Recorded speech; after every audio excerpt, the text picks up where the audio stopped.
warahmatullahi wabarakatuh. Perkenalkan, nama saya Priska Maulidiawati dari PS 23I.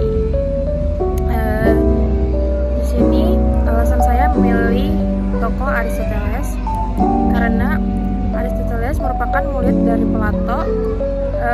Dia adalah salah satu filsuf terbesar dalam sejarah dan memiliki banyak ide yang menarik dan berpengaruh. Beberapa aspek menarik dari pemikirannya adalah empirisme dan pengamatan. Aristoteles menekankan kepentingan pengamatan dan pengalaman langsung dalam memahami dunia.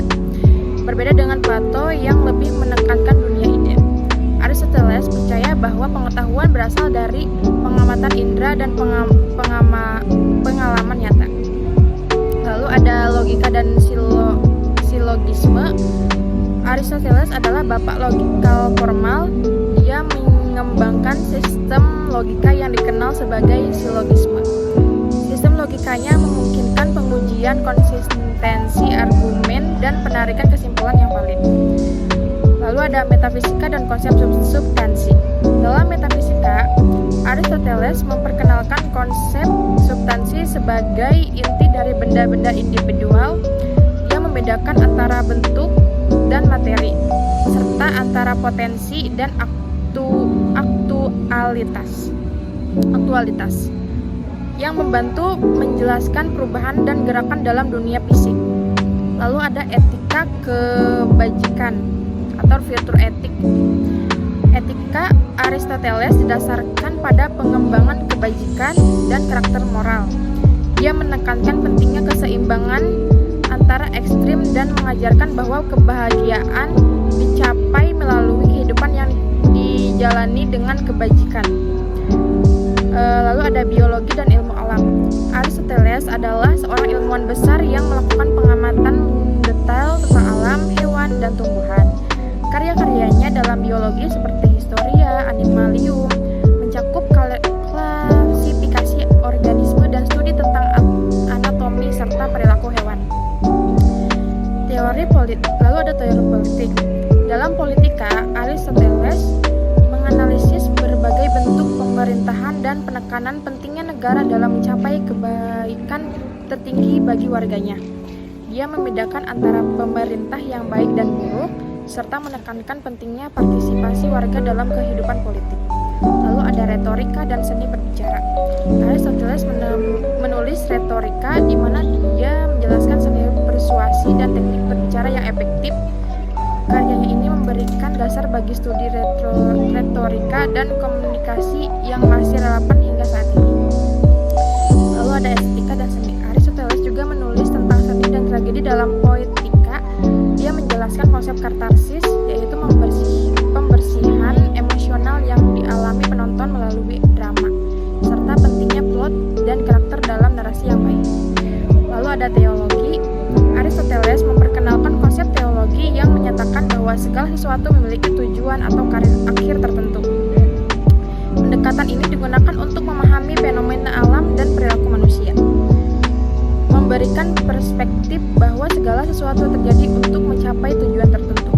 Dengan pendekatan yang sistematis dan berbasis pengamatan, serta fokus pada berbagai aspek kehidupan, pemikiran Aristoteles menawarkan cara yang komprehensif dan realistis untuk memahami dunia dan peran manusia di dalamnya. Ide-idenya terus mempengaruhi filsafat, sains, politik, etika, dan banyak bidang lainnya hingga saat ini. Itulah alasan saya memilih tokoh Aristoteles. Lalu ada juga beberapa kelebihan ide atau karya dari Aristoteles. Ide-ide Aristoteles memiliki banyak kelebihan yang menjadikannya salah satu filsuf paling berpengaruh dalam sejarah. Berikut adalah beberapa kelebihan utama dari pemikirannya. Yang pertama ada pendekatan empiris, yang menekankan pentingnya pengamatan langsung dan pengalaman dalam memperoleh pengetahuan. Yang kedua ada logika dan penalaran. Sistem logika yang dikembangkan oleh Aristoteles, terutama silogisme, memberikan alat yang kuat untuk menganalisis argumen dan mencapai kesimpulan yang valid. Logika Aristoteles menjadi dasar bagi banyak perkembangan dalam matematika, filsafat, dan ilmu pengetahuan. Lalu ada etika kebajikan. Etika Aristoteles berfokus pada pengembangan karakter dan kebajikan. Konsep keseimbangan atau golden mean antara ekstrim memberikan